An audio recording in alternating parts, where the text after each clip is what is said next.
Hey man, I got that new TMX Thrustmaster wheel. It's going down. Xbox One? I can't wait to play when I get home. You'll let me play? Yeah, after I play first. Yeah. You know, I'll race it for it. Well, I have to keep it up.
Whoa, great!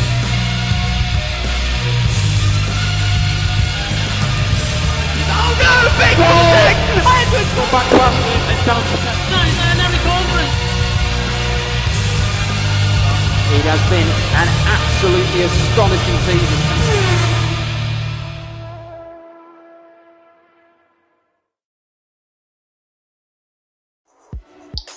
Hello everyone and welcome to the Hockenheim Ring for another round of the Formula SimRacing ACE Championship on the famous race circuit in the middle of Germany. And this is round, I think, 8 or 9 of the 6. It's round 6. Oops. Of the good start Formula SimRacing ACE Championship. We saw a good race earlier in terms of the Formula SimRacing Pro Championship, where we had Kian White going on to win it, and it's all down to who will bring home the result now in the ACE Championship in round 6, as it is. So we're currently in qualifying. We're about 3 minutes in, and currently the session is being topped by David Schiappini. So David Schiappini at the top of the order so far, followed by Viktor Ivanov, Wojciech Lukaszek, Tom van Egmond, and Yuri Suravatsky. They're the top 5 drivers in this order so far, and everyone behind them is just trying to improve their own laps at the minute. There aren't many cars on the track at the minute at the front of the order. They've all been back into the pits, and now they're going around either on out laps or they're waiting for a clean bit of track. But for now, that's the order that I've mentioned, and we're just waiting for another driver to go on to a hot lap. I'm keeping an eye on the timing screen. In terms of the championship, that's currently being topped by Giordano Valeriano on 106 points from Lucas Schmidt's 82. You get 25 for a race win. In third place in the championship is David Chiappini, currently topping the times here. And then it's Danny van der Neert and David Mrocek and Viktor Ivanov are on the same number of points in 5th position. Following them, Harris Parves, Tom Satherley, Luke Maguire and Tom van Egmond make up the top 10 in this championship. Ultimately, we have 31 drivers who have scored points in this championship so far. We have 19 drivers now out on the server today, going for the points we have on offer in this specific race. And I'm looking at the sector times at the minute. The fastest first sector time of this little segment of the session has just come in from Tom Satherley, actually, and there's a quick second sector as well from Jeffrey Fournier. So I'm going to watch Satherley and Fournier in the final sector. Well, Fournier has actually gone back to the pits now, but Tom Satherley still on a first lap here, and he puts in his lap, and it's P6. So P6 for Tom Satherley is a good lap.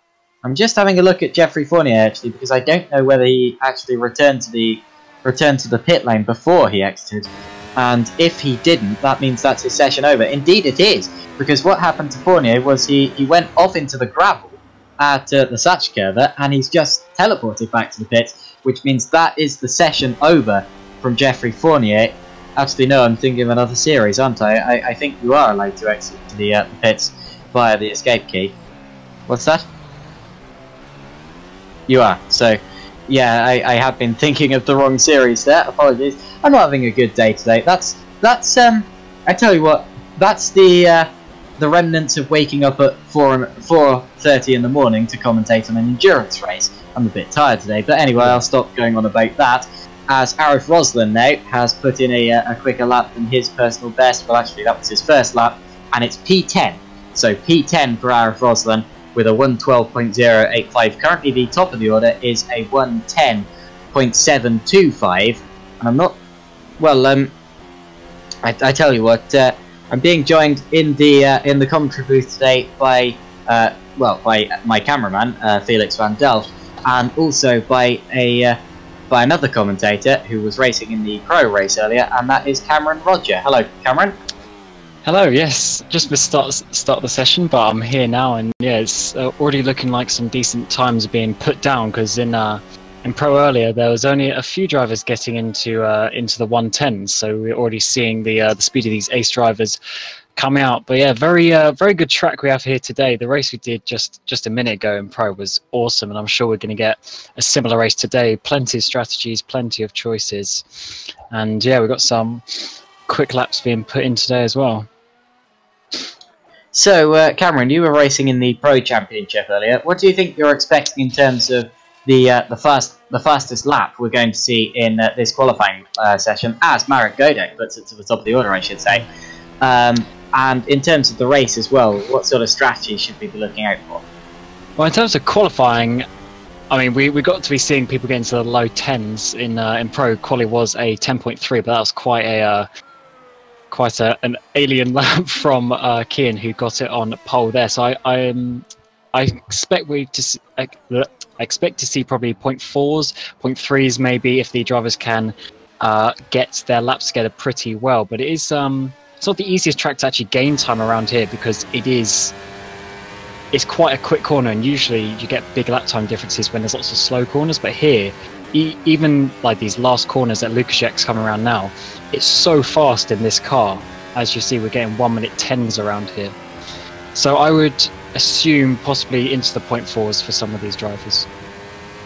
So you said we had a 1:10.3 earlier today, and I've just seen a new fastest time of this session so far. It's a 1:10.571 from David Chiappini, and second with a 1:10.572, just a thousandth of a second behind, is Tom Satherley. So it's Chiappini now from Satherley, Godek, Kraus and Ivanov making up the top 5 in this order. And championship leader Giordano Valeriano actually hasn't set a lap yet. He is in the first sector at the minute on his first his first proper attempt at a hot lap here. But yeah, quick lap from Schiappini, and I expect there's still more time to be gained here. And if we jump on board with Valeriano, as you say, he is leading the championship. He didn't have the best race last time out, if I can remember rightly, but he has won two races this season so far. So he's having a very good championship, putting it together. He started the season in the Sabema racing team, the sister of Musto, but now he's moved up to the full Musto squad with Harris Parvez as his teammate, who is not here today. But this is looking like a fairly decent lap from Valeriano so far. As you say, he hasn't got a time, so we have no reference for him regarding his personal splits. But yeah, coming around the final corner in 5th gear, keeping out the gravel, getting it nice and tight, and going to the line. He sets only a 1:11.6. Yep. That is really not a good lap from Valeriano there, unfortunately. Just a bit tame, really. It's only 12th position for him at the minute, and being first in the championship, that's not what he'd have been expecting or wanting. So Valeriano will certainly be going out for another lap, I expect, hoping to improve on that time. Remember, these drivers have a limit of 12 laps, and that includes the out laps and in laps. So really, you only get 3 or 4 qualifying laps here. So there's really not much chance for mistakes. But Valeriano, first lap coming in, it's not been blistering, and well, he's going out for another attempt now. Marek Godek having a purple middle sector, is coming around the final corner. Can he set an improvement to his lap time? Yes, he can. He goes to pole position on a 1:10.4, just as I said a couple of minutes ago, 1:10.4. That looks like a fairly decent lap around here today. So yeah, Marek Godek is on provisional pole position. He's only got 1 lap left as well, even though there's 8 minutes left in the session. So he is using up all his laps early, despite the railroad getting higher as the session goes on. Yeah, a lot of the drivers will tend to set about 2 or 3 laps at the start of the session, and then wait until the very end to set their last when the track is at its most rubbered, its most grippy, as Tom van Egmond meanwhile moves up into 8th position. And then, of course, that will be the lap that really counts, and they'll use their previous laps to fall back on if they make a mistake Lucas on that. Schmidt. Sorry, Sky off there. Lucas Schmidt jumping up the table. He was in about 6th, 7th place, and now he's only half a tenth off Marek Godek. So again, very close times we have here. The top 10 is split by only half a second. Fantastic. So very, top very 11. good. Yeah, top 11 even, yeah. Very, very good times here. Yeah, top 11 split by half a second. Interestingly, there's over a second back to Giordano Valeriano in 12th from the leader. So Valeriano, who's just going on to a flying lap now. Let's watch this lap, actually. He's just been through the Nordkurve, and now he's heading through turn 2. And turn 3 is flat out, but pretty difficult. You don't want to get too much on the curve there. I've spun a few times through that corner. Now we head through the flat out left-hander parabolica towards the hairpin. He's going now from 206 miles per hour right down to 36. So there's a change there of a whole 70 miles per hour, and some drivers in reality have reported their tear ducts squirting fluid into their visors at that point, because the deceleration is so dramatic. But as we head out of Mercedes now and towards the old Coca-Cola curve and into the arena section, this is looking like an okay lap from Valeriano so far. Through the Satch curve, keep it to the inside. That's good. That's good. Meanwhile, we've just had a fastest first sector of all from Tom Satherley, but let's stick with Valeriano first as we head through the subcover. He's got over the curb there, and that's going to cost him some lap time. In fact, he crosses the line, and it's only, well, he's not really improved much. It was an improvement, but again, it's only put him back up into 12th position. He dropped to 13th. Meanwhile, Satherley's lap was aborted, even though he was going faster. It wasn't aborted, but it just wasn't quicker. But anyway, well, Valeriano in real trouble here. We've often seen in the past that he's been a much quicker racer than a qualifier, but it's not really expected to see him over a second off the leader. Yeah, maybe he just hasn't had the best preparation for this race or something like that. Although the last couple of races, he hasn't actually been quite on the same form as he was earlier on in the season. So maybe he's just got to a couple of tracks where he doesn't really prefer maybe, or he hasn't had quite enough time to do some practice and he's just not quite feeling it. Having said that, the times are very close, so if you're not quite feeling it and you lose a few tenths here and there, it is a couple of positions. So apparently he's having some trouble with rFactor at the minute. rFactor 2, of course, the simulator that we're using, and maybe there's some sort of issue there with Valeriano, who's now been passed actually by Adriano Opportuni. So Opportuni moves up into 12th position, and just ahead of them is Danny van der Neert. And there's a funny story including Valeriano and van der Neert that I saw earlier actually, when van der Neert in practice missed his braking and went into the back of Valeriano, and Valeriano immediately apologised, which I found a bit interesting. But whatever the case, I suppose it's just natural sometimes. Talking of van der Neert, he's on a quicker lap now, but he's messing up in the final corner. This final corner is an interesting one. There's a tiny bit of gravel just on the exit of the curb, and if you come at it at the wrong angle and you get your front wheel slightly in it, it just pulls you away from the corner, and that is basically your lap gone because you cannot make it around the final corner in the correct manner to set a proper lap time.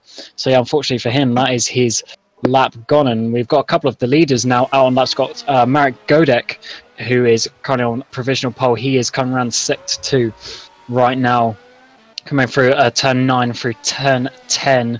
Basically flat out that corner and into this awesome stadium section corner. Can he take it flat out? Not quite. Bit of a lift down to 7th gear, and he always run wide. That was a bit of a cut by Marek Godek. He may want to abort that to avoid a penalty in the future. But yeah, he set actually a purple middle sector on this lap as well. But yes, he's aborted that lap eventually. Yeah. And Mrček is starting a lap right now, and the good thing aborts.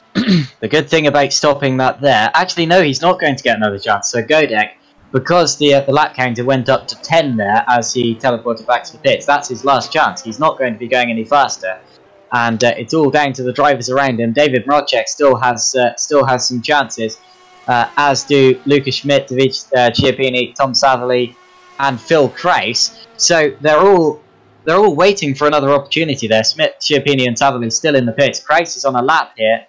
I'm just looking at the times. It's quick. It's quick. Look at Kraus. It's second.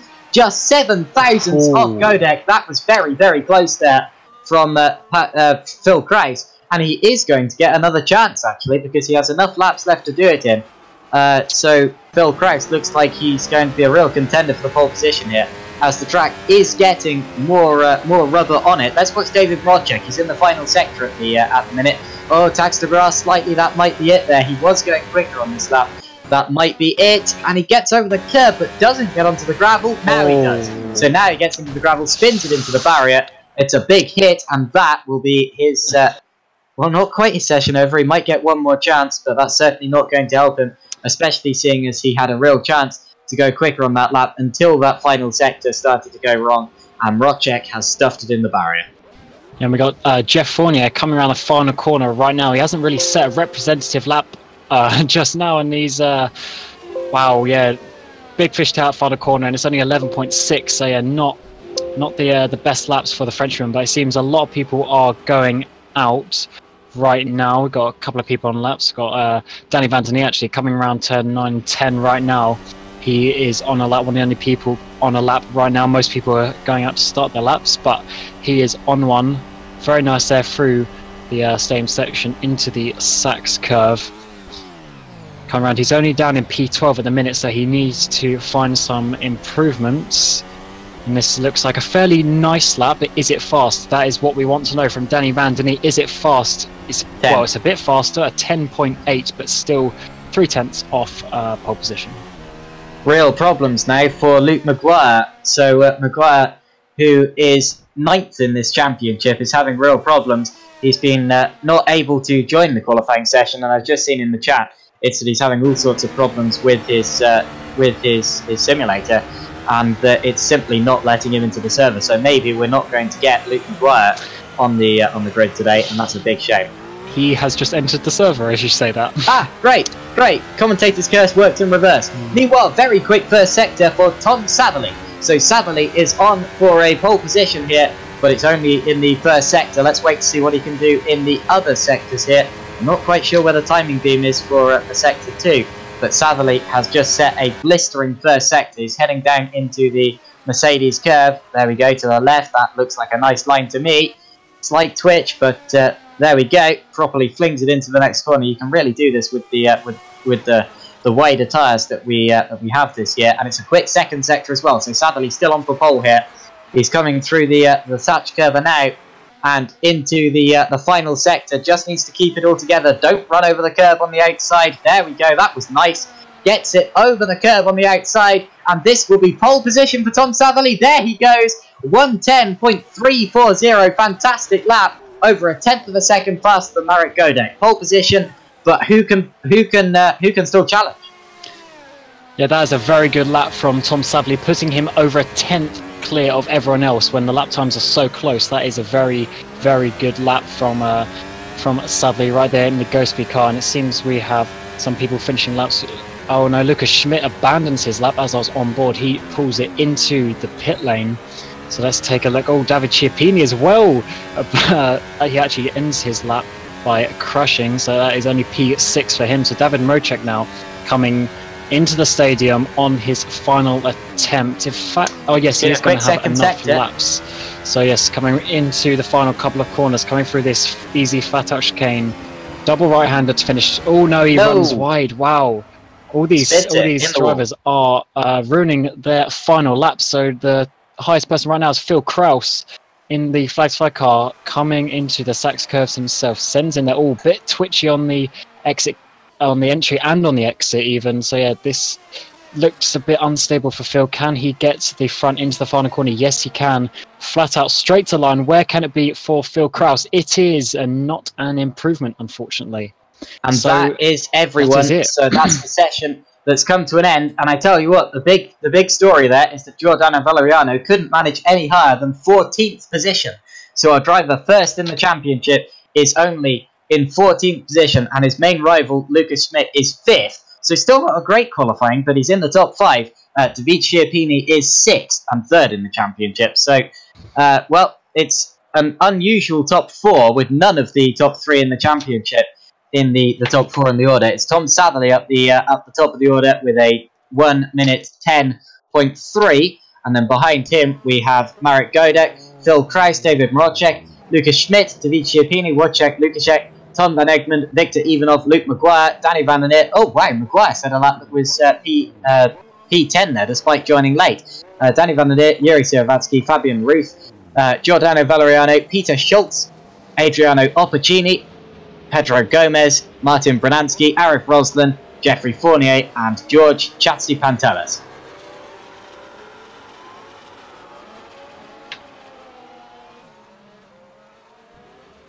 So those were the 21 drivers who made up this field of cars.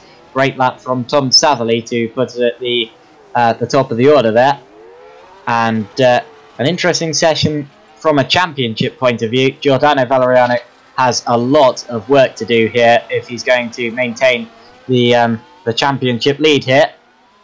I'm interested about strategy actually, because in race 1 we saw a 2-stop strategy winning the race from Kian White, starting on the super softs, which ran about 14 laps, and then after that it was 2 longer stints on the soft compound of tyre. So do you think we'll be seeing anything different in this race here? Well, obviously the strategy is quite open at this track, as we saw in Pro, so I think there's just going to be quite a lot of different options. I mean, you're just going to see a mixture of 2 and 3 stops, and you'll probably see all 3 tyre compounds used, which for today are the super soft, the soft, and the mediums. Yeah, I think it's just going to be a mixture of 2 and 3 stops. The 3-stop did just about work in Pro, but you really had to have the lap speed to make it work. I think the 2-stop is a slightly better strategy if you can be good on your tyres, but this track does eat the tyres quite a lot, to be honest. But yeah, we can discuss some more when we get back. We'll just run a couple of ads, have a little break, and we will be back in a few minutes to run you through the grid and the final preparations for this round 6 of the ACE Championship. We'll see you in a moment.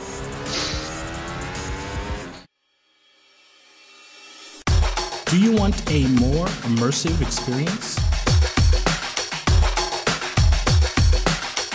Thrustmaster T150 force feedback racing wheel. Official PS3 and PS4 licenses, and also PC compatible. Rubber coated wheel grips. 1080 degrees of rotation. Adjustable force feedback. Large metal sequential pad. Optimized ergonomic design.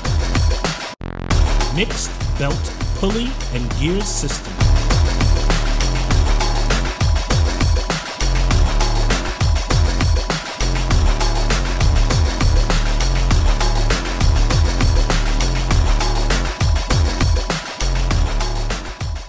Thrustmaster.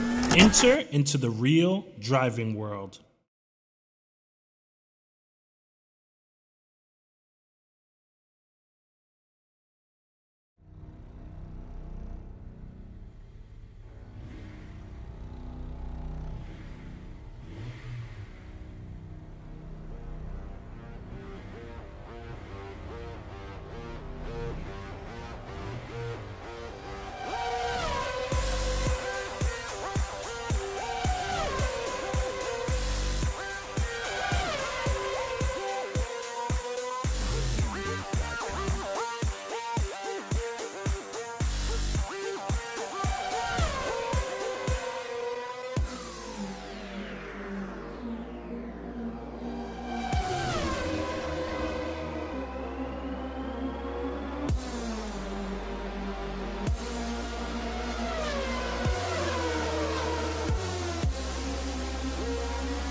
Go back to us and down to 10. Now he's cornering.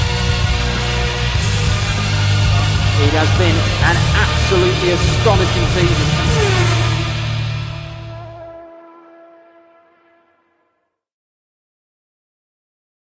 Hello everyone and welcome back to the Formula Sim Racing ACE Championship Round 6 from Hockenheim. So we're just waiting for the start of the race now. We have about 2 minutes left in this little warm-up session before we're heading to the start of the race, and I've just seen actually the penalty list for this round, and it's really rather interesting because we have 2 drivers with penalties, and those are Lucas Schmidt and David Schiappini, who are the drivers of course who would have benefited from Valeriano dropping to 14th on the grid. Of course, these two 2nd and 3rd in the championship, but that means now that all 3 of the top 3 in the championship, all 4 of the top 4 in the championship are starting, well, a long way down, 5th row on the grid or lower. Our highest of those drivers is David Schiappini starting in P9. He had a 5-place grid drop. Following him, Danny van der Neert in P10. He's 4th in the championship, remember, with Schiappini 3rd. Following them, Yuri Siravatsky, Fabian, and as I've got the hiccups, Yuri Siravatsky and Fabian Ruth. They're not contending for the championship at this point in time. But behind them is Giordano Valeriano in P13. Valeriano, our championship leader, starting a long way down.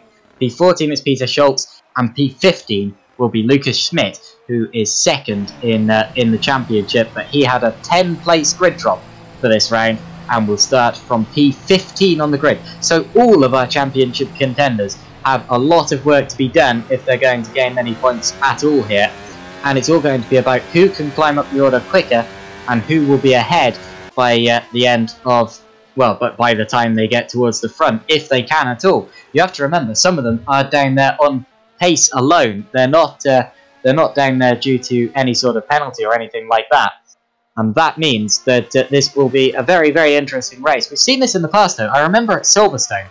Silverstone was another race where we didn't have many drivers actually contending for the title starting up the front of the order. It seemed like a really muddled up grid there as well. It just seems that a lot of the championship contenders we have this year aren't as quick in qualifying relative to their opponents as they are in the race, and that means we could be about to see a race of drivers properly climbing up the order, and that's always very, very interesting to see.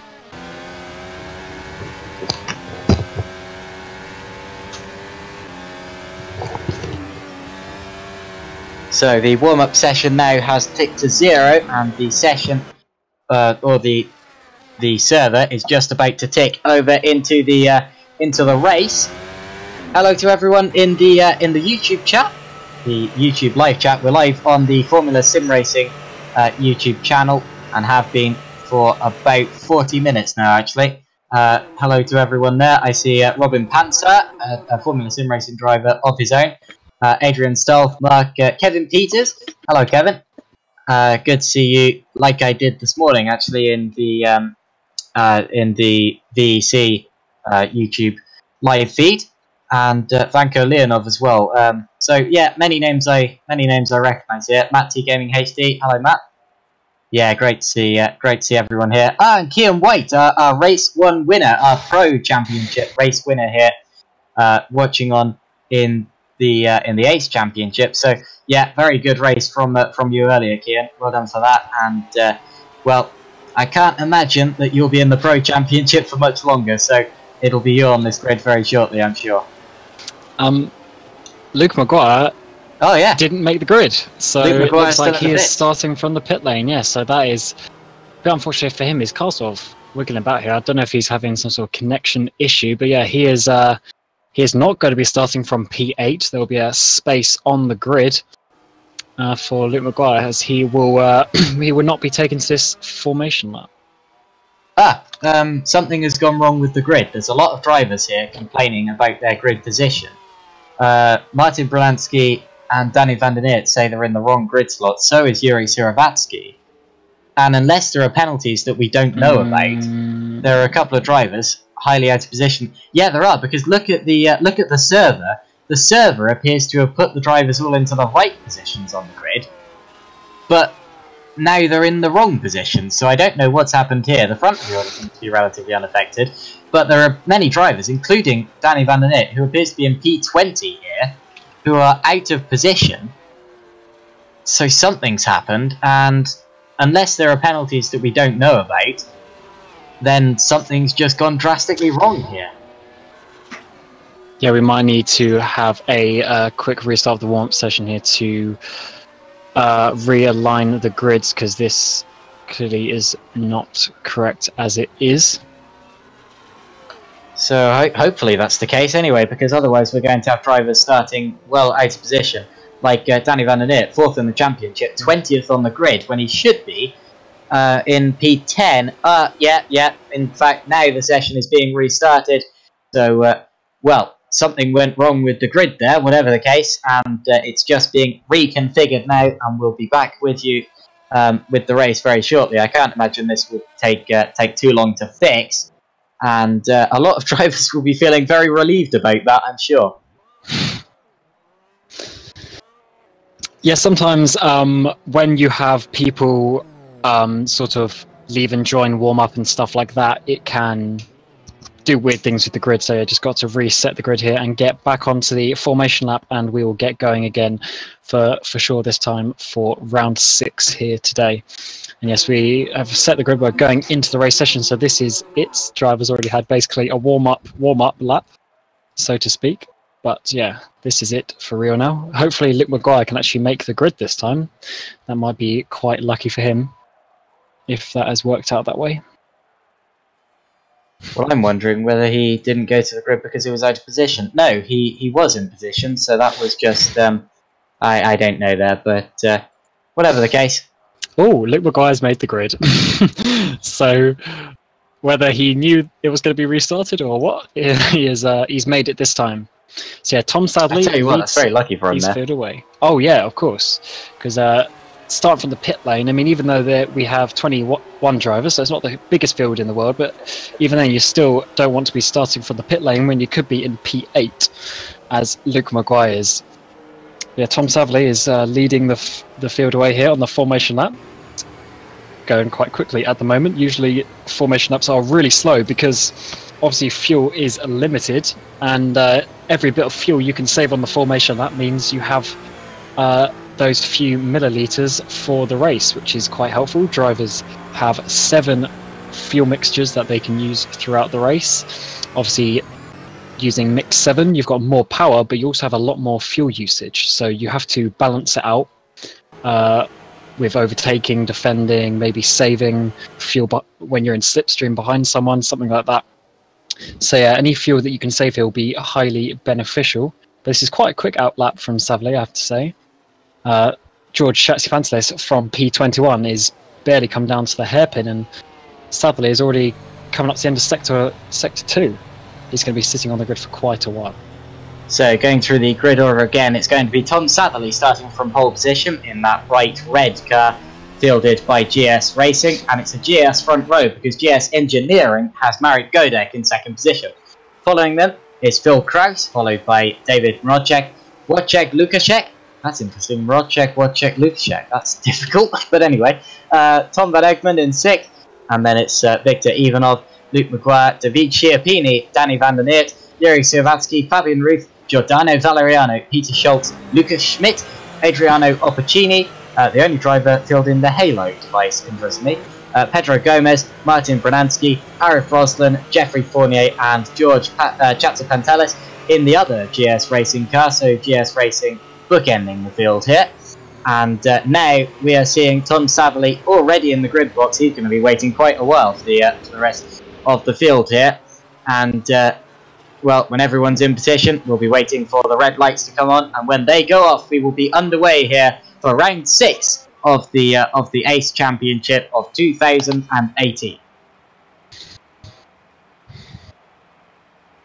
So into position goes Chatzipantelis. He stops his car, actually before he should do, but anyway, he's in position, and now the marshals are preparing the green flag. The lights are getting ready to illuminate, and the drivers will feel their heart rates increasing at this point. Here come the lights. We've got 3, 4, 5, and it's going to be go! Away we go at the start of this race. Oh, already collision. There's a big crash in behind. Drivers flying everywhere. The whole field has been taken out. Oh, The wow. field is gone. There's cars flying everywhere, and surely that's going to be a red flag.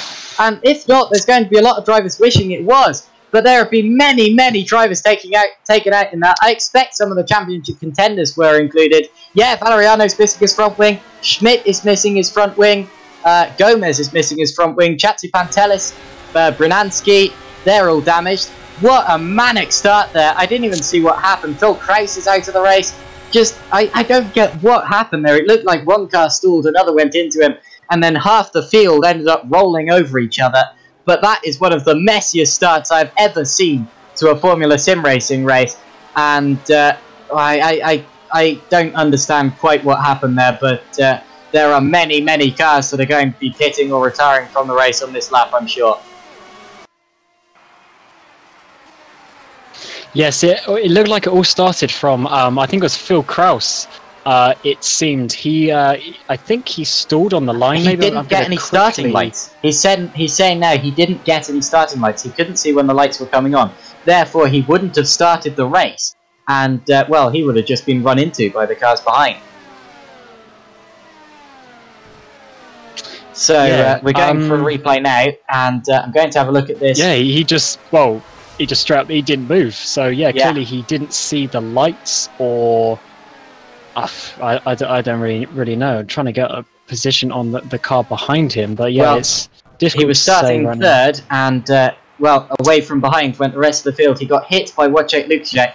He got punted in front of the rest of the field. Then he got collected again. And suddenly there were cars flying everywhere, rolling over each other. I think there were about 5 cars that went upside down and all of that. We had a massive flip from Yuri Suravatsky. It was just utter chaos. And now we have many cars in the pits as well. We've got George Chatzipantelis has just been in. That car doesn't look repaired to me. Wojciech Lukaszek, Martin Brolansky, Lucas Schmidt, Giordano Valeriano, Pedro Gomez, Yuri Suravatsky, Phil Kraus and Luke Maguire are out, I'm afraid. And the order after lap 1 is Satherley, Godek, Rodger, Van Egmond, Van der Neert, Schiappini, Ivanov, Ruth, Fournier, and Opportuni. Those are the top 10. I've never seen a start like that before, and there will be many annoyed drivers about that. Yeah, that is. I mean, it's just unfortunate, really. I mean, if Phil was saying that he has no start lights, then he and no one else could do anything about that, really. The cars are only a few meters behind each other for each grid box, so the reaction time is literally nothing. Now, one thing I've noticed is that these cars are not being repaired. They're getting their front wings repaired, but their suspension is still as bad as it was before. Chatzipantelis, Brolansky, Schmidt, Valeriano, Suravatsky, they're all still crabbing. So yeah, the suspension isn't repairable in the Formula Sim racing car. Oh, but that's it then, right? Surely.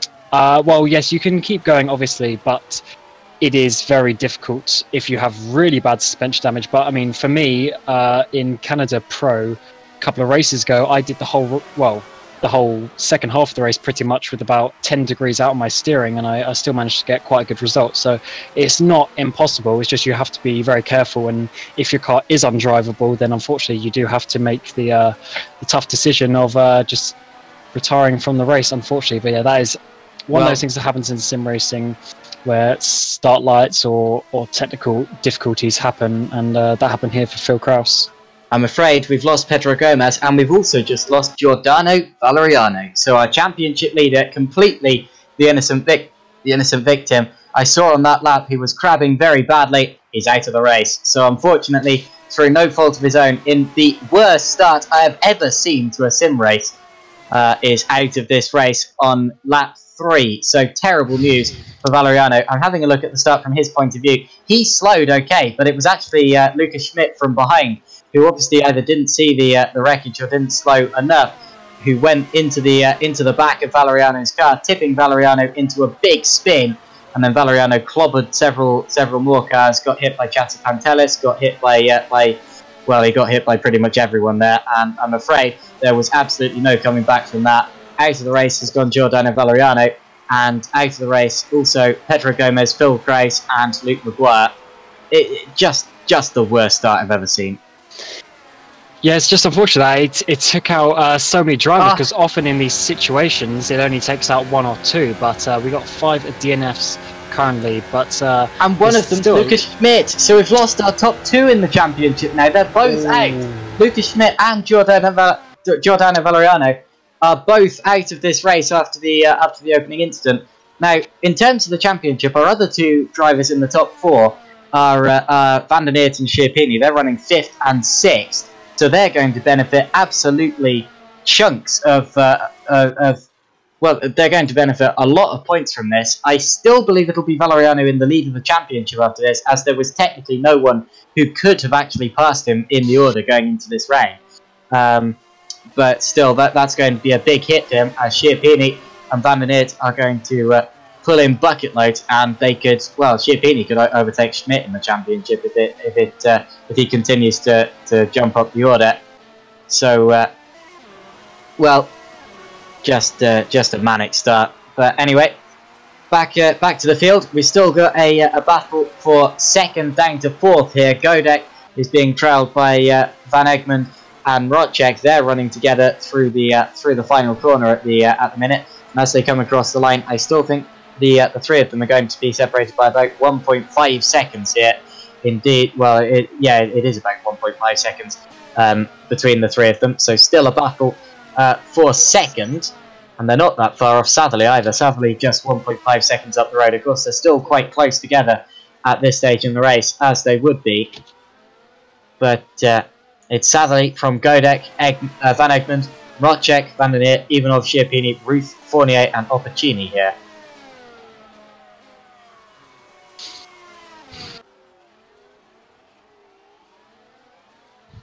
Now, I tell you what, if that had happened in reality, there would definitely have been a red flag. Now, the good thing about sim racing is that if you are too damaged to continue, you can just retire on the spot and go straight back to the pits, so the track gets cleared quicker. But seeing as it was a glitch that caused that with the lights not appearing for Phil Kreis's car, there will be a lot of people after this race that argue that this race should have been restarted. However, I don't think it should have been, so I think it's very good that the race director has kept this running, and the reason for that is because if that did happen in reality, even if there was a red flag, you wouldn't have been able to rejoin the race. That would be it. Your race would be over, whoever you were, and however you were involved in it. So, for the interest of realism there, that's the race over for everyone involved there. And the thing with red flags as well is what happens if there was a red flag and all these people at the front, like sadly Godek, and what was if the same thing happened to them and then there was another crash and so on. So the rules for red flags are pretty restricted in Formula Sim Racing, as in fact it was actually at this track a few years ago there was Wojciech Lukaszek retires after some damage caused on that lap 1 as well. Yeah, it was actually at this track a few years ago as well where we had a similar situation of some, I can't remember if it was crashes or server issues, but the race had to be restarted many times, and it just gets to a point where it's too much. So rules were restricted for what can trigger a red flag, and this didn't obviously trigger in the race director's opinion. That is the discretion of the race director for when stuff like that happens. So yeah, the race is continuing, and it's actually looking like quite a good race at the front. We have sadly Godek and Van Egmond all split by 2 seconds, and then Mocek slightly behind them, but still within reach at this moment in time. I think we'll see the first pitters, I mean, even if we're on a 3-stop, probably near lap 10, 11, 12, that sort of range from the super soft tyres. Some people will be getting the super soft tyres nearer to the 15 lap mark if they're trying sort of a longer strategy, maybe a 2-stop with 2 super softs as well. Well, only 15 cars remaining in this race now. That means that everyone that finishes will score a point. So it's definitely worth continuing at this stage, whoever you are. And well, so long as your car's drivable, you should definitely drive it. And yeah, we'll start to see the first stoppers. I'd say on about lap 12 to 13 for the drivers starting on the super soft tyres here. Looking down the order, there are a couple of drivers actually who did not start on the super softs. Fabian Ruth, for example, started on the medium tyre, So he's going for a long stint to start off the race, and we could see him leading it in a bit as all of the other drivers will have to pit before him. Then we have Jeffrey Fournier on the soft tyres, as well as Adrio Opportuni, Arif Roslan, Peter Schulze, also on the soft tyres, and Yuri Seravatsky. And then also on the medium tyre, Martin Branansky, who I believe was one of the pitters actually at the start. So maybe it was that he took advantage of that. As into the pits comes Marek Godek. So Godek in from second, and he goes on to another set of super softs. So going for 2 stints on the super softs to start the race, which might mean that he's going for a 3-stopper actually. With David Schiappini here looking on the back of Danny Van Den Eek, but he doesn't quite have the top speed on the Dutchman ahead of him.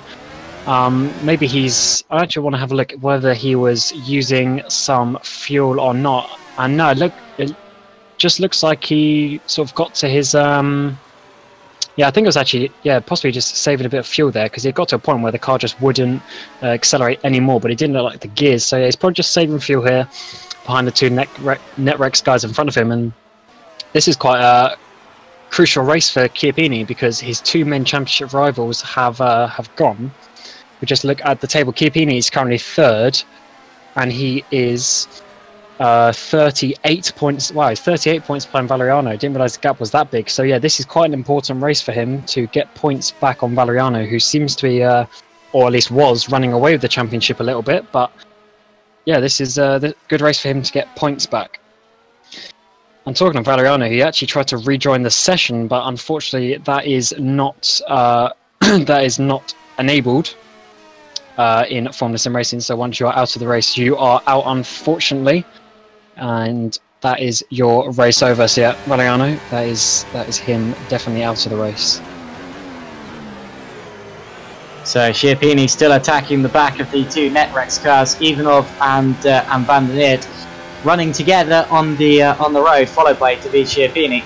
And the good thing there is that well, they're able to swap their cars if they need to, as off the road there runs oh, that's, never mind, that's a car running out of the way. I panicked a bit there because George Chatzipantelis was moving out of the way of the leaders, and of course he's one of the GS Racing cars, teammate to Tom Satherley. So I was wondering whether something had gone wrong up the front there, but everything is fine as Chatzipantelis gets very sideways in the final corner. Good save there, and I'm a bit surprised to save that. Looks like there's still some damage to Chatzipantelis' car. He was involved in the opening accident, and now his car's looking very unstable actually. It's wobbling about all over the road, and hopefully nothing else comes of that, as Schiappini actually just had an off at turn 1.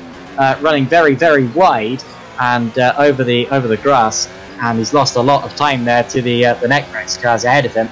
So Schiappini dropping back a bit there, and he's not quite out of DRS range as we head through the Parabolica, but he's certainly not close enough to attack this time round.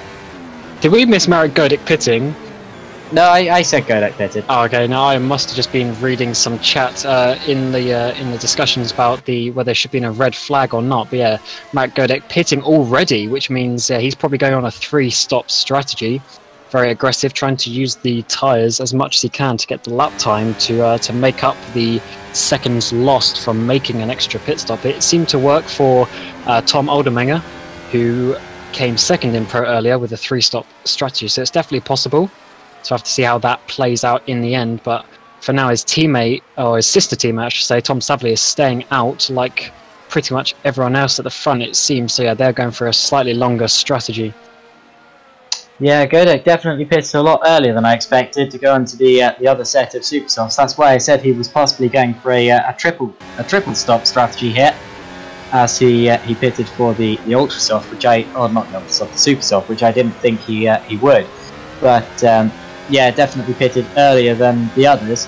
And now we have a battle on for second, as Morcek is going for it. So Morcek on Van Ekman goes to the outside for second position, leaves his braking later and tries to hold it. That's not going to... It might work. I tell you what, he's got a good run out of the corner, and he's made it stick. That's around the outside of the slowest corner on the circuit. 36 miles per hour halfway through that corner, and he's driven it around the outside of Van Ekman's car. Got the better traction out of the corner. I tell you what, you couldn't have done that 2 years ago. Wow.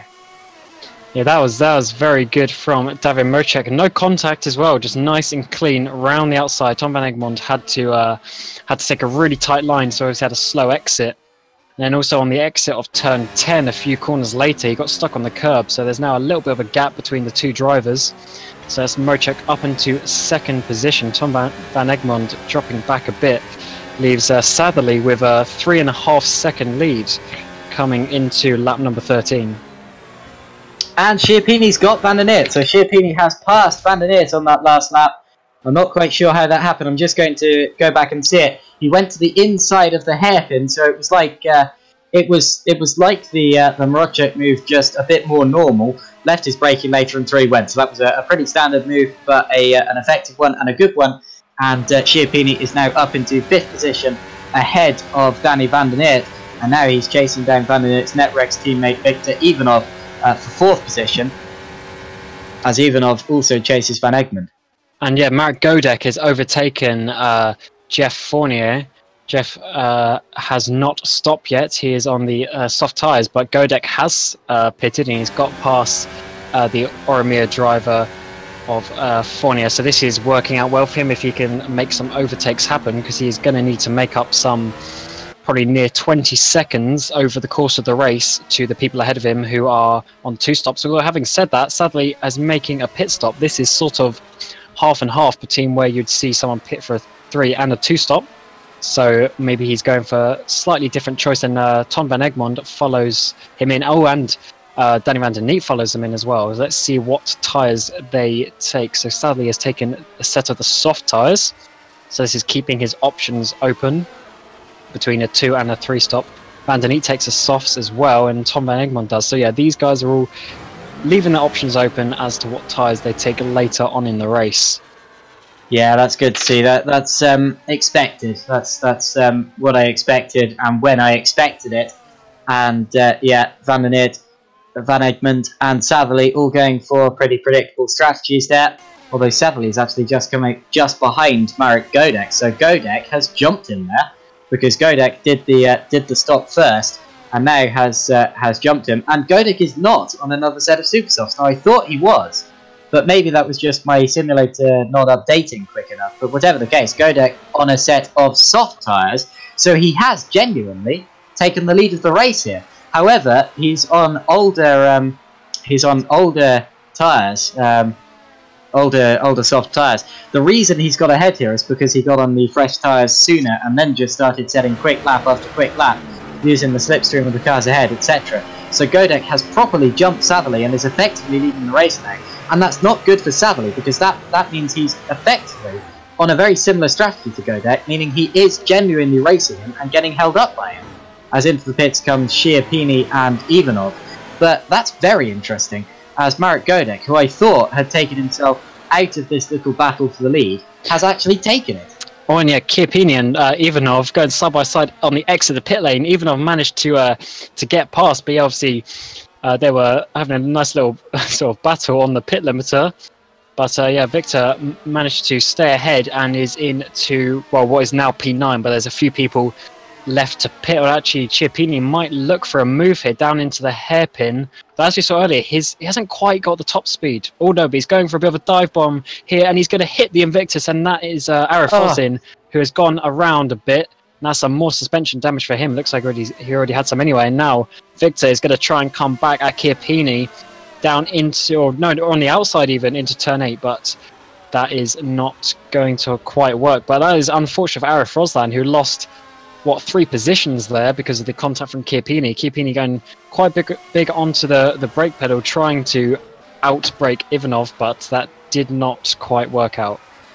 Just a misjudgment from Schiappini there, and Roslan will not be happy about that. And actually, Schiappini did not wait for him, so it might be that Roslan will complain about him and possibly report him after this race. But whatever the case, that's the order for now. As Satherley actually has to lock up the brakes slightly to avoid the back of Godek's car going into turn 2. Now that was pretty close. Actually set himself up badly for the straight here, as the two of them are actually catching Fabian Ruth for second on the road. Ruth, however, has not stopped. He's on the medium compounded tyre, the hardest tyre we have here today.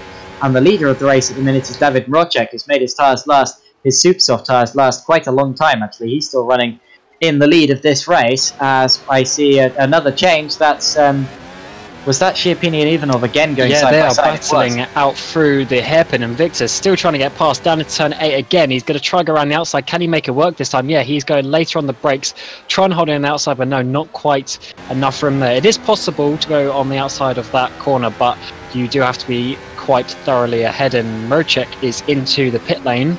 Yeah, I assume Mrček in onto from a set of the soft tyres. From the lead of the race. I'm keeping an eye on Ruth, Godek and Satherley though, because with Godek and Satherley, this could be for the effective lead of the race. Indeed, Mrček goes onto the soft component tyre, and Satherley's spinning. No, Satherley's lost it. So Tom Satherley, who had a real shot of winning this race now, has spun the car. And he's going to hit. Wow, that is a really bad rejoin. Terrible rejoin, and Tom Van Egmond is out of this race. So Tom Satherley made an error and then made another one there, and that's just gone from messy to messier. Now I'll talk you through that one bit by one bit. So he went through turn 1, got onto the grass on the outside, kept the throttle on, spun the car around. That was a mistake in itself. And then as he rejoined, he came straight across the track, and Tom Van Egmond, although there was no contact with the other car, had to swerve to avoid him. Van Egmond hit the wall. Van Egmond is out of this race. And I'm afraid, Satherley, I'm sure we'll get some sort of a penalty for that unsafe rejoin. Out of the race has gone Tom Van Egmond, and that's heartbreak for everyone involved there. And I believe that's pretty much given Marek Godek a comfortable lead of this race now.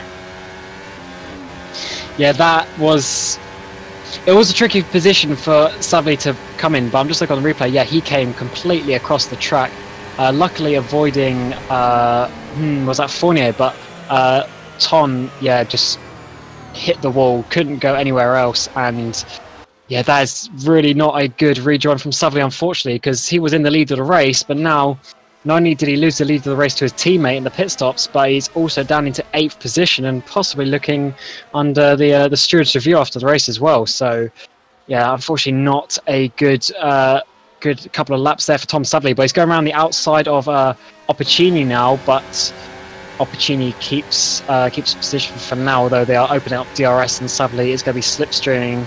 He's going to go down the inside down here into turn number 6, the right-handed hairpin, first corner of sector 2, and yes, he makes the move stick there. Yeah, Satherley now up into 7th on the road. His next target is Viktor Ivanov in the Netrex car, but I tell you what, this won't be effective. He will get some sort of a penalty for that, I'm sure.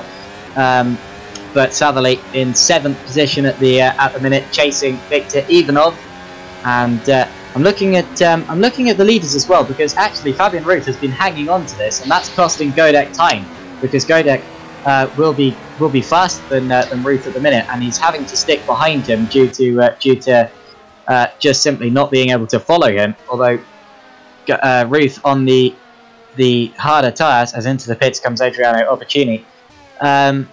Well, this the lead of this race on the road. Yeah, this is quite good for Ruth, to be honest, because his pace is actually not awful. I mean, he's getting into the 1:15s now, which is exactly what Godek is doing. And obviously, Ruth hasn't pit yet, so if Ruth can stay out long enough, I think a 1-stop's possibly a bit too much here, but if he can get somewhat towards that, maybe have 2 quick super soft stints at the end, he's actually going to be quite in this race, because Godek, as we said, I think was on a 3-stop. So if Ruth can stay out until Godek pits again, which will potentially be in a few laps, then he could actually be in the lead of the race. But yeah, Mrček and Fournier right now, I think that's Mrček actually getting past Fournier. Yeah, that is. A quick replay of that. Yes, they were batting down into turn number 8. Mrček, where does he go? He goes down the inside of Jeff Fournier. Nice textbook move down the inside. And that is him up into position number 3. Fournier, I think, yes, he is yet to pit. And as I say that, he comes into the pit lane on the end of lap number 18. Getting it slowed to 90 kilometers an hour. Yeah, that's about when I'd expect him to pit. Of course, as the car gets lighter, you can do something like 22 laps on the soft tyre. But at the start of the race, of course, when the car's heavier, you do tend to use up a bit more tyre wear. Meanwhile, into the pits again comes Yuri Siravatsky. He's having a bad day. This is about his 3rd stop already. Yeah, and he's got that car's still damage. damaged. Yeah, it's a shame for him. He's been damaged for this entire race after that opening incident. But yeah, 14 cars remaining in this race, and Surabatsky continues again on the softer compound, or the soft compound of tyre. I'm still looking at the leaders because Godek still hasn't got past Ruth, and this is a good strategy for Ruth because not only is he running for as long as he can on the medium compound and tyre, he's actually holding up Marek Godek here. So I suppose that puts him on a maybe even a better strategy than Godek. I think Godek is going to have to stop for a third time, but I'm not quite sure actually because Godek only pitted 4 laps earlier. Oh, he's stopping again. So into the pits comes Godek. Wow. Okay, this really puts Fabian in a good position because Fabian hasn't stopped yet, and Godek has stopped twice. Okay, that is quite good for Fabian Ruth. If he can stay out, it's going to be. If he can stay out for another. Oh, and Godek laps. missed the pits. Godek missed the pits, and he's had to reverse to get himself in position. Now that's going to cost him time. There, he's on another set of soft tyres. So yeah, I'm pretty convinced at this point that this is big twitch on pit exit. So this is going to be a 3-stopper, as well comes Arif Roslam for another set of. Actually, that's a medium compound he's going on to now. But Godek will be doing a 3-stop strategy here as Satellite passes even off to the inside of the hairpin there, gets him cleanly this time. But yeah, that's not good for Godek. I don't think he's gone for the right strategy here, the 3-stopper, but we'll have to see how it goes. And Fabian Ruth still hasn't stopped yet. He might actually be going. Well, he won't be going for a one. He won't be going for a 1-stop because he can't make the tyres last for that long. I expect he can probably do about 10 more laps with this. It's going to be close, to be honest. If he can keep it going to maybe lap 28 and then actually, 23 on the soft, it's going to be close because that is really pushing it for the tyres. Because the soft tyre at the end of the race can do about 22 laps. So if he can do about 9 more laps on this set of tyre, it might be a 1-stop for Fabian Ruth. And of course, everyone else is going to have to make 2 stops. Godek is going to make 3 stops. And Ruth, I don't think he's going to win it at this rate, but he'll certainly be in contention for a podium, I'm pretty sure here. Oh yeah, Fabian is really looking at a good result here. I mean, he hasn't actually had many decent results in Formula Sim races so far. He's actually only done a few races here and there. He joined quite late last season. He did, I think, AMA in 2016. So he has not he's not been up the top for most of his FSR career, but he is doing a good job here today, and his pace is still looking fairly decent if he can hold out for a few more laps. And basically, if people like Mocek don't close down on him that much, then yeah, this is really going to be looking good for Fabian Ruth here today. Well, Mocek's already done 1 stop. That was about 5 laps ago. So Mocek has been in once. He's on the soft compound of tyre now. He will be doing a 2-stopper in this race. So I'm expecting him to stop in about 14 to 15 more laps here. And then he'll be going for another stint, probably then on the super soft if he can manage it. I'm just trying to do some maths here. Yeah, that will be on the super soft to finish the race, according to my calculations. So I think at the minute, effectively, our race leader is David Mocek from David Schiappini and Tom Savelli. Although we're still waiting for confirmation of a possible penalty for Savelli. But it's currently Ruth leading from Mocek, Schiappini and Savelli. Although, as we know, Ruth still hasn't stopped, and when he does stop, you tend to lose about 20 seconds. So he'll be around 7th or 8th. Yeah, Ruth is starting to lose about a second a lap from David Mocek. So if, as I say, he gets about laps or 28-ish, so another 6 laps, if he can still have Mocek behind at that time, then that is going to be very good for Fabian. Oh no, he's actually coming into the pit lane. Okay, so that's earlier than I thought. He must be going for, because there's about 30 laps left, so he must be going for 2 super soft stints, I would estimate. So I don't see why he would put the softs on, because yeah, 2 super softs should be doable from this moment. Let's see what he puts on. Yes, he's put on the super soft tyres. Yeah, so he's going aggressive here until the end of the race. I think that's it then for Fabian Ruth. I think his only real chance of a properly good result was if he could have made that 1-stop strategy work and now that he's done that stint on the mediums rather than the softer compound, I think that the others would have maximised their soft tyre running, and as a result, I think that Fabian Ruth, well, I don't really know if he could have done that stint anyway, as again Savily and Ivanov go. Oh, they locked wheels actually. They locked wheels on the exit of the hairpin. That was a close one, but Ivanov still behind Savily there. That was a very close one. He dives to the inside of the Mercedes arena but backs out in time. Although, as I was saying, Fabian Ruth, now that he's going for a two-stopper, I don't think he's going to be on for a podium here. I'm looking at the leaders actually now, because Rodger and Schiappini, the gap's coming down. It's now at about a second, so Schiappini could be on for an attack for the lead here. Yeah, I'm not actually too sure who's actually in proper contention for the lead right now. I'll have to see when the next round of pit stops. So obviously, there's a mixture of strategies going on here, and it seems that Godek's 3-stop may not be quite working, because Fabian has made 1 stop less and is actually in front of Godek. So maybe Godek doesn't quite have the pace, although he's now getting into the 1:14s, so the pace is starting to get there for him.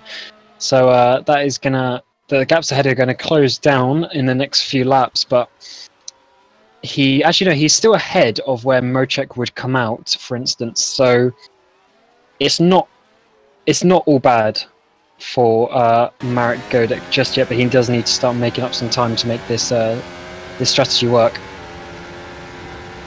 Well, I tell you what, this has been a really unpredictable race so far, because whoever you think has the race under control then does something which changes your entire view on the race.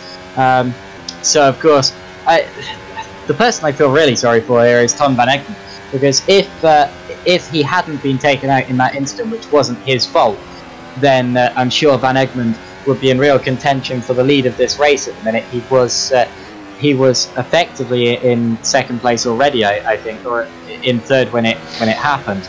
But I think he would have taken the lead from Godek. But anyway, Savily into the pits again. Trying to work out what he's going to do. If it's the softs, that is a bit far for the softs. 26 laps. So maybe he's going to go onto the medium. Oh, he's on a wow. Right. He's going to go for 2 stops here. This will be a 3-stopper here from yes. Tom Okay, Savily. I see. So he's doing a 3-stop, but he's doing a slightly different order to what Godek's doing. But yeah, those super softs can definitely not make 26 laps. So that's probably 2 13-lap stints for Tom Savily.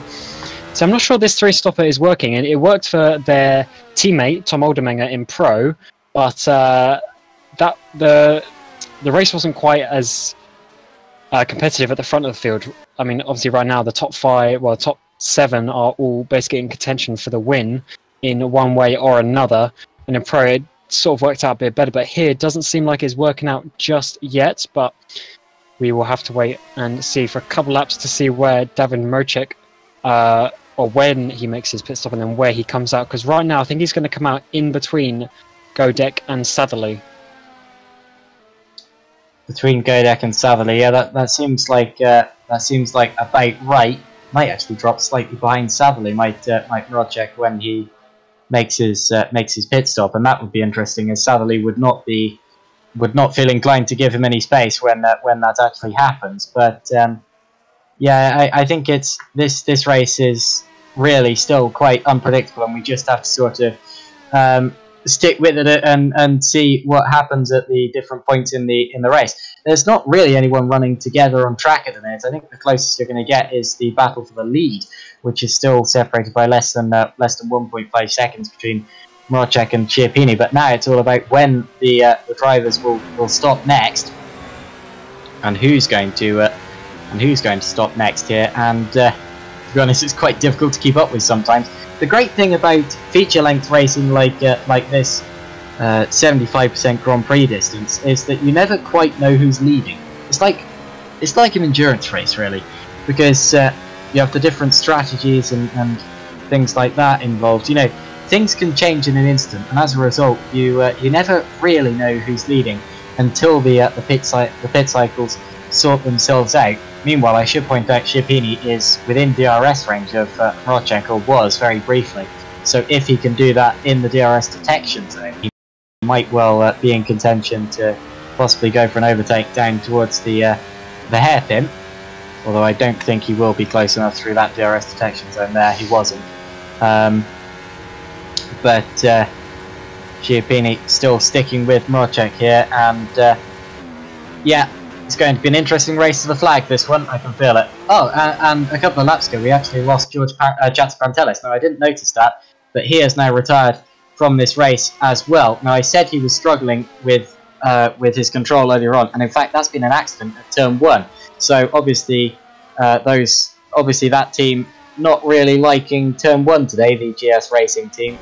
But what happened there was he got over the curb, then got onto the grass, very similar to his teammate actually, just spun up the rear wheels, went into the barrier, race over there for George Chatzipantelis, which means we now have 13 drivers remaining in this race, and well, all drivers who finish are going to, well, all drivers who finish classified, so they have to finish 90% of the race to be classified, will get points today.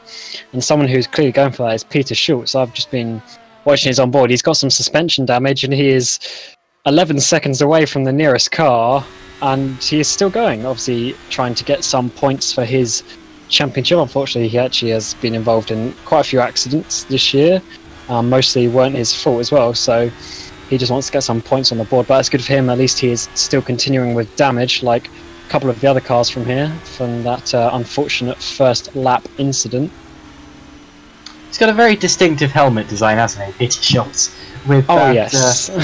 With that, I don't even know what that's supposed to be. It's like Pepe the Frog, isn't it? Yes, his helmet is a representation of Pepe the Frog, as Pepe is his nickname. That is what he's chosen for his helmet design this year.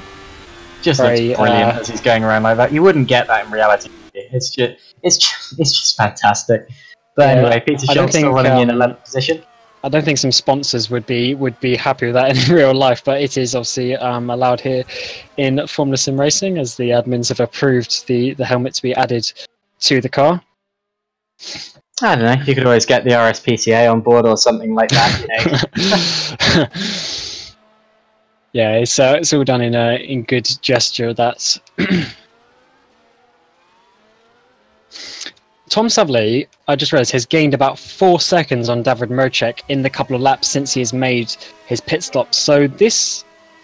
Oh, and it's actually more than that now. He has now gone into the 1:13s. So this could actually potentially work, because Mrocek is only doing mid to low 15s constantly. So if Sadly can be over a second a lap quicker, 1.5 seconds a lap quicker for the next few laps, this is really going to help him out before Mrocek makes his final pit stop. And he pitted on lap 16.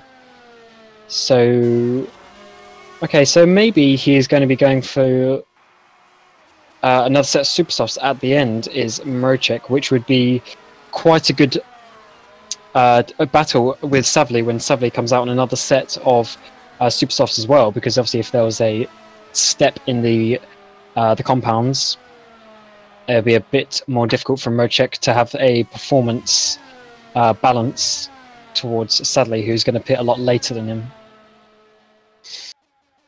It's an interesting situation, and Savley is indeed taking a lot of time out of Mrocek.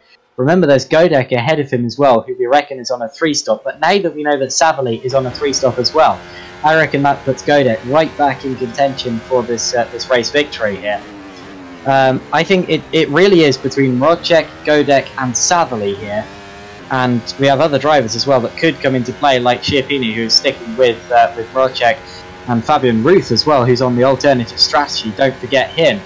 And as I said before, it's very difficult to work out who's got the advantage. But at this stage, it's Mrocek leading us around, and we're on lap 31 out of 51, so 20 laps to go. And this is the stage where I expect we're going to be seeing people pitting for the last time for another set of soft tyres, if that's how they're going to finish the race. As we see, soft tyres can last about 22 laps sometimes, and as we got 20 laps to go, I wouldn't be surprised to see people diving into the pits at this stage for one last soft stint. But if the drivers can manage it, some of these will be going for the super softs for one last stint, I'm sure. And that, I think, at maximum would be about 15 laps, and that would be pushing it. So I think that would be slightly later on. Although, I'm sure strategy is about to become absolutely talked about again. As Fabian Ruth, meanwhile, has actually caught up to the back of Danny van der Neert on his super soft tyres. So Ruth properly going for it here. He's in the DRS range, and to be honest, he's absolutely close enough for a move here. He's going to the outside. Van der Neert's defending the inside here as we head down to the hairpin. Who breaks later? It's Van der Neert. And as they turn in, oh, there's contact. Ruth into the back of Van der Neert. They both keep control, but that was a very close one. And I tell you what, that was Van der Neert deliberately putting himself in the way to make sure that Ruth wouldn't get the switch back. He knew that if he took the corner tight, then Ruth is off. Ruth went off down into turn number 8. Sorry to cut you off there, but Ruth, that's fine. I think went for a dive down on the inside. I'm going to quickly get a replay because I only just caught the end of that. And yeah, Fabian Ruth went for a dive down the inside of Danny van der Neert, couldn't get it stopped, and unfortunately that is the position gone for him. But yeah, that all started down in the hairpin. It actually looked like Danny locked up a tiny bit. Oh, as the two Netrex guys of Ivanov and Danny van der Neert are going into the pit lane. But yeah, it looked like van der Neert slightly locked up, missed the apex, and then Ruth went for a dive down into turn 8, but couldn't make it stick. Two Netrexes onto the soft tyres to the end of the race.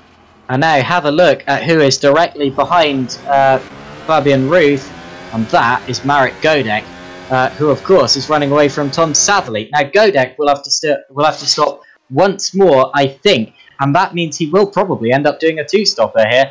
We thought he was doing a 1-stopper initially, but then of course he went onto the super soft.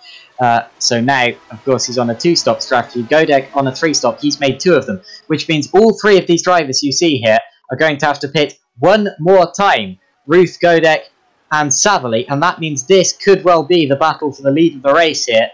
As Mrocek and Schiappini, I think, will also only have to pit one more time, actually. So this will be the battle for 3rd here.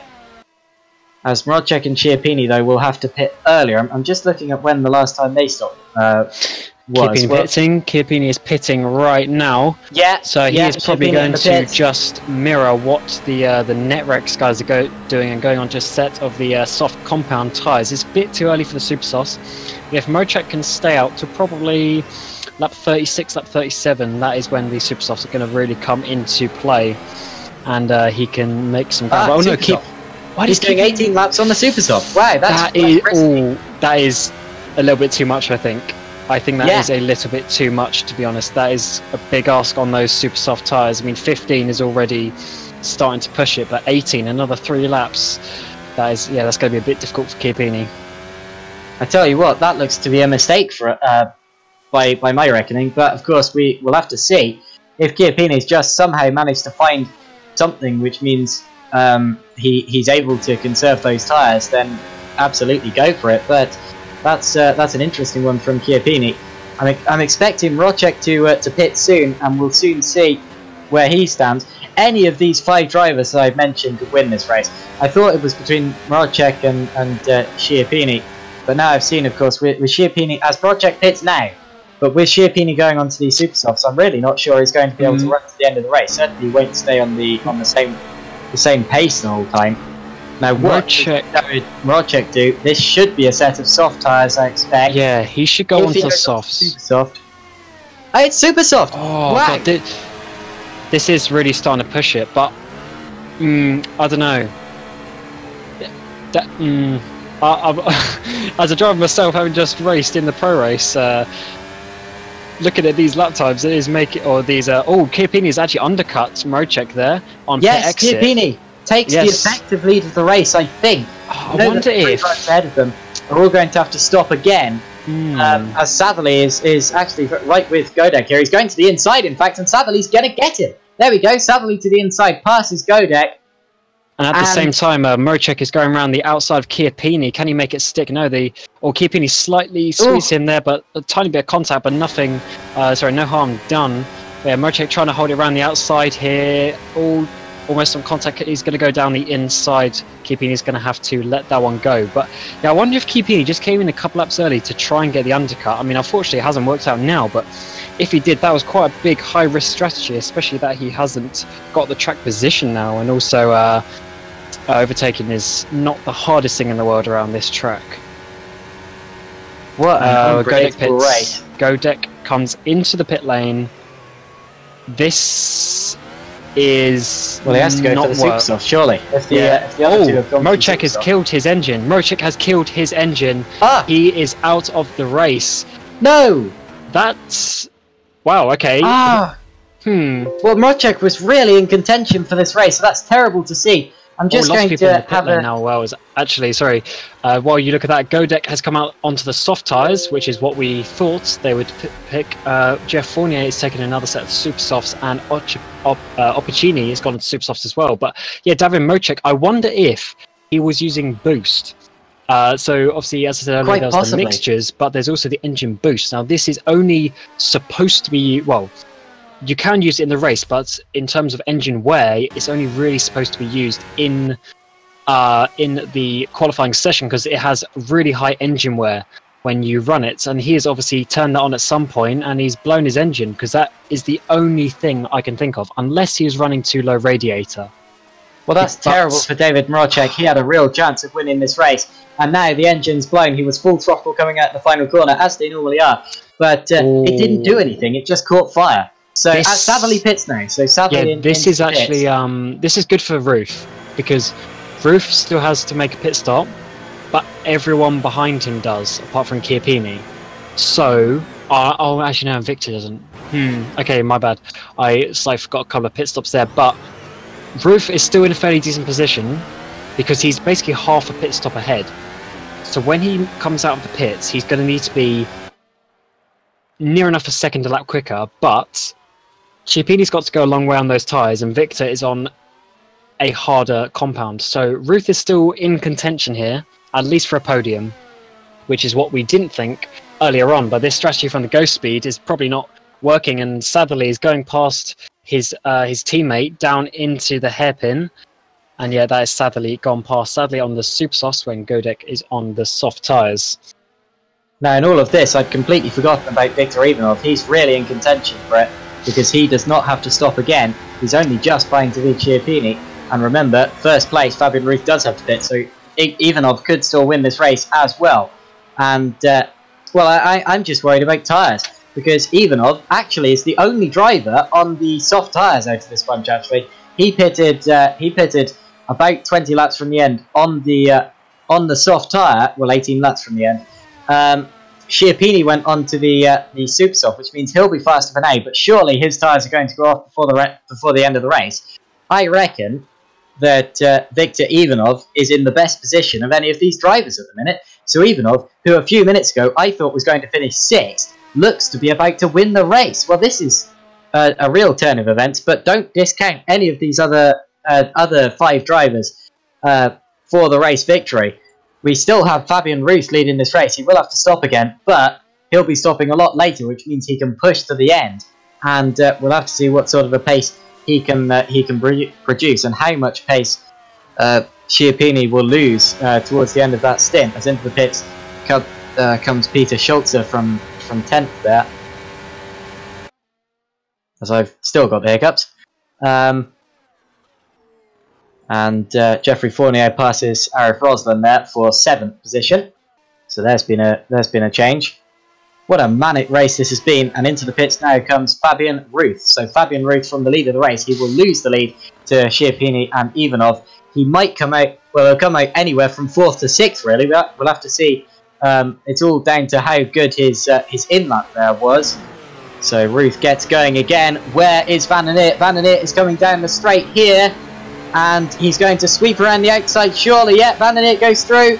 Does Ruth lose out to Savily? No, but Savily might get him into turn 2. I don't think he will. Ruth comes out in 4th position on fresh tyres, and remember, Savily and Van den Eert. Actually, Van den Eert's not pushing the tyres, is he? Because Van den Eert is on the soft tyre, and he's going for it here. on the same lap as Ivanov.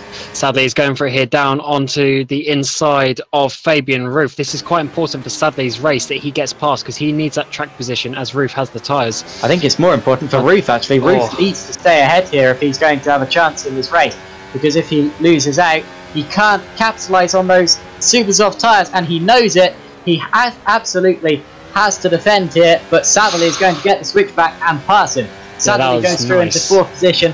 It's Schiappini from Ivanov, Van der Neert, Sadlerley, Ruth and Godek, and any of those drivers could still be in contention. This is one of the best races up the front of the order that I have ever seen, and I still think predictable. It's just a shame we had that incident at the start of the race. Sorry, I still think Victor is in a good place here, because I think Chiappini's tyres are going to absolutely shred themselves with about close. Well, it's going to be tight, but maybe in the last sort of 3 laps, he's actually going to be losing lap time. He'll probably be good for about 15 laps. But the fact of the matter is, Fabian had a bit of a half spin there coming around turn 2. That is not good for his race, because as I was just about to say, he needs to be like a second a lap quicker than Chiappini on average to get this down. So I think Victor Ivanov is looking good for a race win again this season. Because I think Van der Neert can defend from Sadlerley here, we could be on for a net Rex 1-2. Even if he can't, Sadlerley pitted at a questionable time for the Supersofts, so his tyres won't be at their optimum later on. And as you say, it's critical for Sadlerley that he gets past these cars now. But you have to remember that Van der Neert is on the soft tyre, and that's going to hold to the end of this race. So I reckon that Van der Neert is in a better position than Sadlerley at the minute, and I think we might be on for a net Rex 1-2 here. Van der Neert is a little bit far away, but it's certainly possible. I mean, maybe we're underestimating. Maybe Chiappini knows exactly what he's talking about, and he can do a lot longer on the tyres. But it's definitely on the limit of what they can do.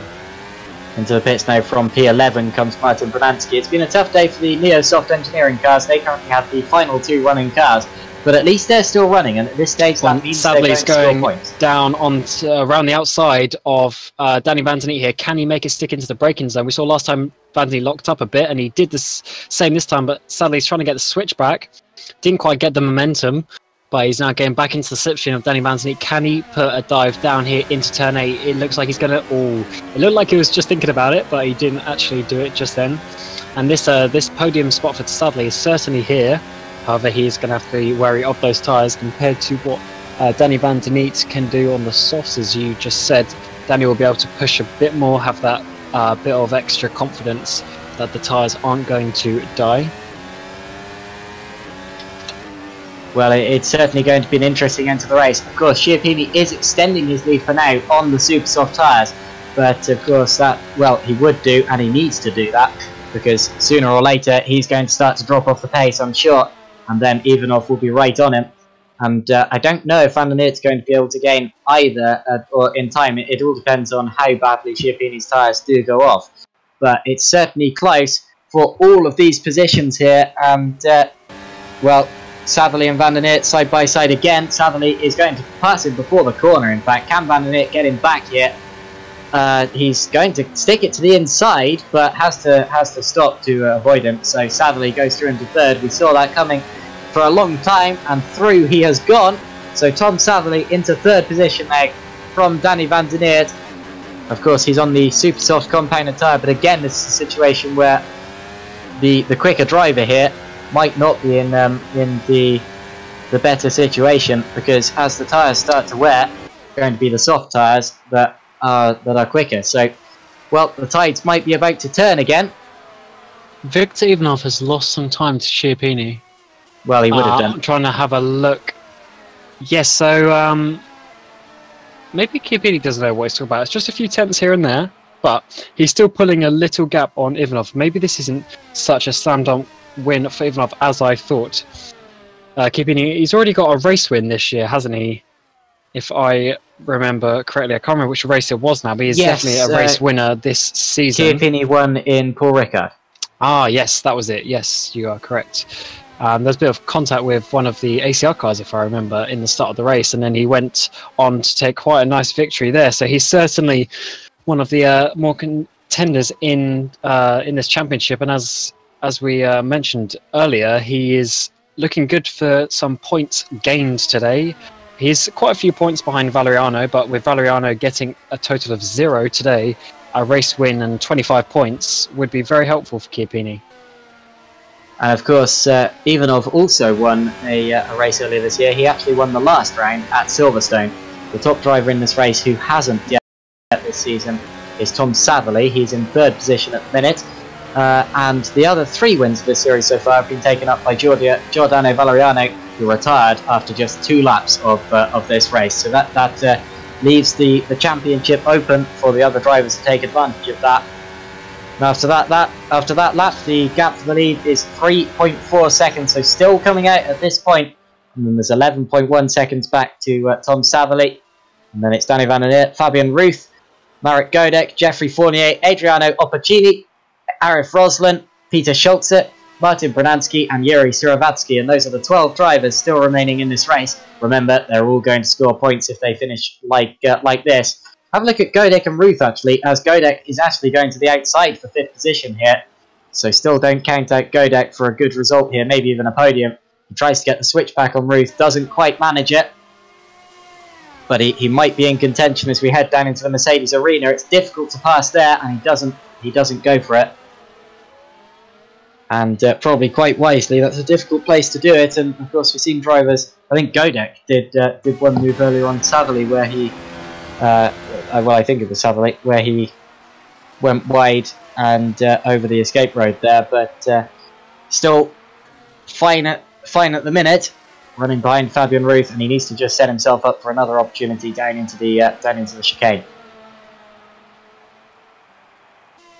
Sadly, now has to be basically 2nd lap quicker than Ivanov to catch up to him. So this is, I mean, yeah, it's going to be a bit tight for him looking at the lap times that he's doing as well. Victor's doing solid mid-14s, and well, actually, sadly, he's sort of dropped into the low 14s now, but he was in the 13s a couple of laps ago before there was any sort of battling with Van der Neer a few laps ago. So.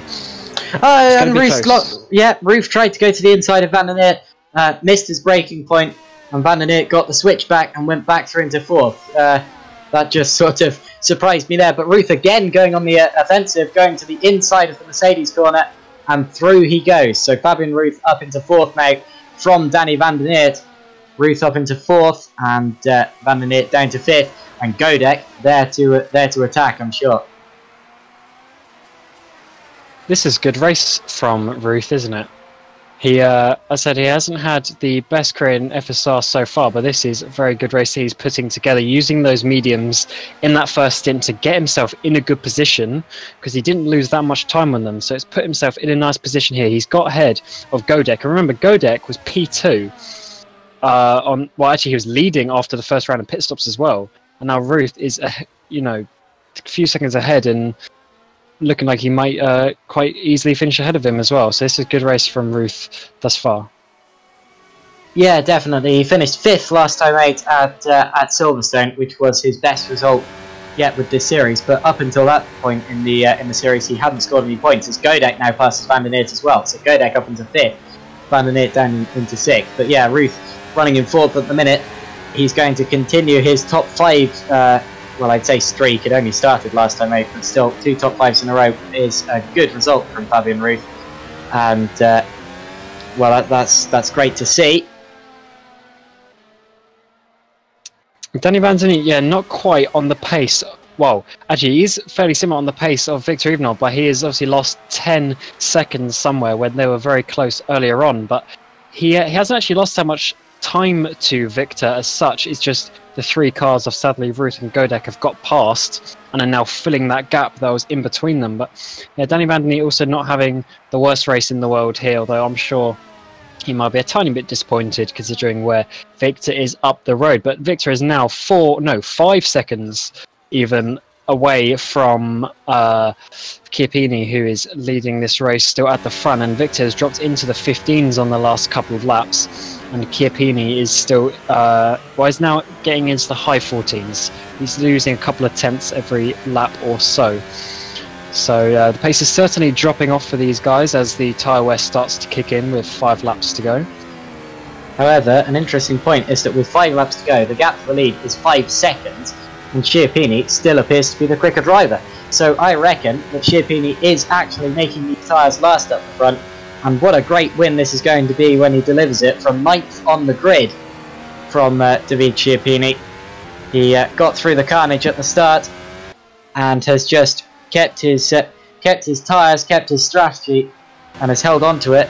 He's still got a couple of laps to go, 4 to go now, and the gap's 5.2, so it's still coming out. He's still quicker than Ivanov, and I don't get quite how he's done this, but he's done an extremely long stint on the super soft tyre, and he is still running away with this race now. It didn't look like he would, but somehow he is doing so.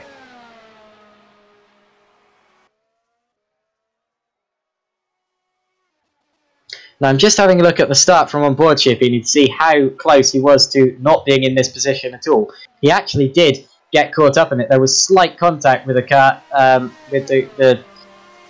with another car involved in that incident there. So somehow, well, he was very lucky to get through it all. It was actually the Phil Craig's car that started it all, and Chiappini actually had to go onto the grass to avoid it. That was the difference between possibly losing the race and a race victory. So it just shows he is going to be feeling very, very good about himself after this race, to have come back from almost seeing his life flashing before his eyes at the start of the race. I can still see the tyre marks on the road actually as they go across the start finish line. I can still see the tyre marks from the opening incident. And with 3 laps to go, Chiappini still has this race under control. The battle I'm looking at is the battle for 3rd position, as Satherley's pace does seem to be dropping off now, and Ruth, who pitted later, still has those super soft tyres exactly where he wants them, and Ruth is going to be in DRS range as they head through the Parabolica this time around, and Satherley didn't get a great exit to that corner there, so maybe Ruth could still challenge for a podium here in that ACR car.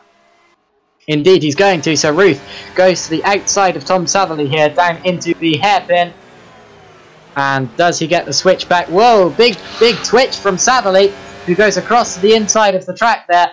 Ruth gets a much better exit, and he's going to sweep around Tom Satherley into 3rd place. A good move from Ruth, and Ruth is up into 3rd place. I don't know about Ruth, that was ruthless. You liked that one, didn't you? Oh yeah, this is this is some nice batting going here, but yeah, unfortunately for Tom Satherley, losing the rear end there, and I'm sure as this race comes to close in a couple of laps, I think he's going to be a little bit disappointed with how this race has gone, having started on pole position with quite a confident pole position as well. Nice lap from him, so yeah, he might be a little bit disappointed, but Chiappini is just showing the field how it is done. He's proving all of us wrong that he can get those super soft tyres.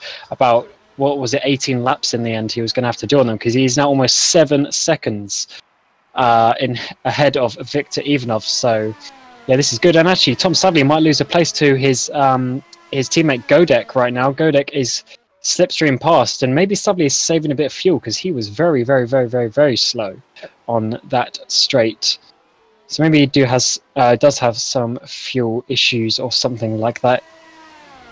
Yeah, Satherley struggling. He lets Godek through, so Godek can possibly challenge Ruth. I'm just having a look at when Godek last pitted. He's on the soft tyre, so actually that's probably a good thing in terms of maintaining the tyres. It was lap 36, we're on lap 49 now. So maybe even Ruth, although he's conserved his tyres better than Satherley, has not done it as well as Godek, but we'll have to see. We are now on the final lap of this race. David Chiappini has started the final lap of the race. He has a 7.5 second advantage over Viktor Ivanov. I don't know how Chiappini has kept his tyres in that range, but somehow he's still leading this race by a big, big margin. I thought when I saw him pitting for the Super Softs, that was race over, and I didn't get why he'd done it. Somehow he's held on to it, and that is utterly amazing from my point of view. Yeah, he's done a very good job here today, and he's looking like he's going to take his 2nd victory of the season. We are, as you say, on to the final lap of the race. Just one more sector and a couple of corners to go for David Chiappini to get his 2nd win of this season in the Pescara car, with Viktor Ivanov following some 7.5 seconds behind. So it seems the drop-off for the softs was actually just as much, but obviously the softs are slower anyway. So this has been good work. But as he comes round to come up to the final couple of corners, it looks like it's going to be David Chiappini who is going to take the victory here today. And yes, he does. He comes around the final corner to take victory here in Hockenheim for round 6 of the ACE Championship for 2018. That is a really, really good drive from David Chiappini. He is going to be very happy with that one. Oh, Victor Ivanov's run out of fuel just about, but he's made it to the line.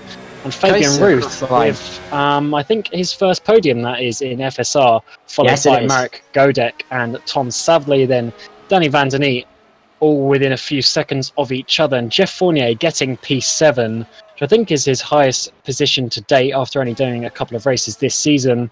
And yeah, that is P7 for the Frenchman. And Chiappini's teammate, Opicini, yeah. That is it, coming around the corner in P number 8. And Arif Roslan, who is on the medium tyres. We didn't really see them used much today at the front of the field, but Arif has chosen to use them, and he's got P9. And it looks like the final finisher on the lead lap is going to be Peter Schultz, who picks up 10th place and a few points for his championship total, with Martin Brunensky and Siravatsky also completing the race, but they were 1 lap down and 2 laps down respectively. So David Chiappini wins this race after 51 laps, 1 hour, 4 minutes, 50 seconds, and 0.266 of a second. Completed this race at the front of the field. Viktor Ivanov was 2nd position, 7.648 was the winning margin. And then it was Fabian Ruth with his first podium in the series, Marek Godek, Tom Satherley, Danny Van Den Eet, Jeffrey Fournier, Adriano Opicini, Arif Roslan, and Peter Schultz, who finished on the lead lap. And then also scoring points, but a couple of laps down, Martin Brunensky and Yuri Siravatsky.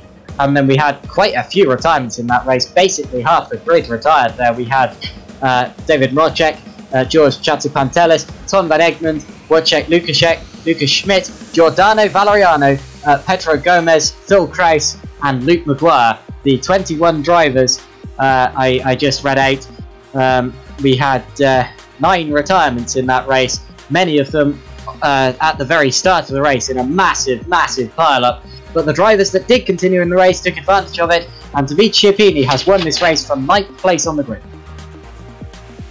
Yeah, very good race from the Italian to get his 2nd win of the season. And just going to quickly look at the championship table, where that is going to put him in. Got to do some maths here, but he's going to be a lot closer. I think he was 36 points, so I think he's going to be about 10 points behind. A little bit more than 10 points behind Valeriano. So it's really closed up the championship today in this race. And Viktor Ivanov as well is going to be right in the hunt as well for this championship.